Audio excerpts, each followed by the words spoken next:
Inilah Danau Korun, tempat di mana Korun dan seluruh hartanya ditenggelamkan ke bumi oleh Allah Subhanahu wa Ta'ala.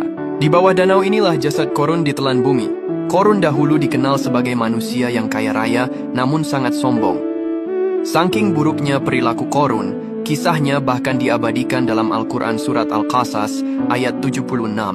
Akhirnya Allah mengazab Korun dengan memerintahkan bumi untuk menelan seluruh hartanya serta tubuhnya. Danau Korun ini menjadi bukti akan kebenaran dan kebesaran Allah Subhanahu wa Ta'ala.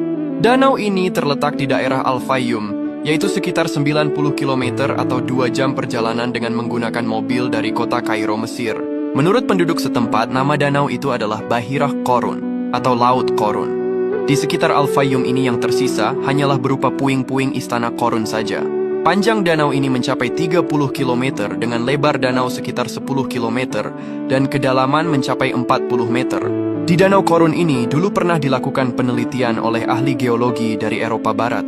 Penelitian difokuskan untuk membuktikan apakah di lokasi tersebut pernah terjadi sebuah bencana berupa gempa hingga menenggelamkan Korun beserta rumahnya seperti diungkapkan dalam Al-Quran. Dan hasilnya, para peneliti dari Eropa itu berkesimpulan bahwa di zaman dahulu kala, memang benar di lokasi itu pernah terjadi bencana berupa gempa bumi yang sangat besar, terutama di bagian sebelah selatan Danau Korun. Penelitian ini membuktikan bahwa kisah Korun memang pernah terjadi di sekitar danau tersebut. Dan menurut penduduk Mesir, memang benar di Al-Fayyum ini dulunya pernah menjadi tempat tinggal Korun. Inilah kisah Korun yang Allah tenggelamkan ke bumi beserta harta kekayaannya. Dahulu, Korun disebutkan masih memiliki hubungan kekerabatan dengan Nabi Musa alaihi salam. Awalnya ia dikenal sebagai sosok yang pintar dalam berdagang. Ia juga mendapat julukan Munawir yang artinya bercahaya. Korun juga dikenal sebagai orang yang memiliki suara merdu dikala membaca kitab Taurat. Atas permintaan Korun, Nabi Musa mendoakan agar Allah melimpahkan harta benda kepada Korun. Bukan tanpa alasan, Nabi Musa mendoakan karena melihat Korun selama ini dikenal sebagai orang yang soleh. Saking banyak harta yang dimiliki, Korun bahkan tak pernah pergi seorang diri.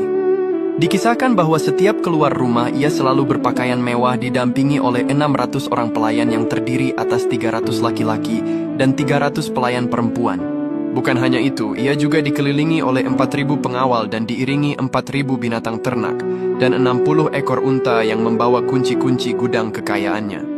Dengan kekayaan yang berlimpah ini, ternyata Korun menjadi ingkar dan berkhianat. Ia tak mau berzakat dan malah berlaku sombong.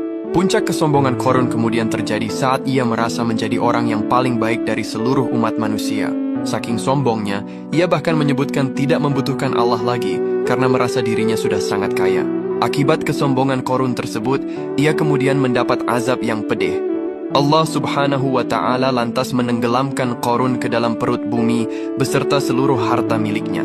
Kisah Korun ini bahkan diabadikan dalam Al-Quran Surah Al-Qasas ayat 81. Ya Allah, semoga kita semua terhindar dari sifat sombong yang dimiliki Korun ini. Amin.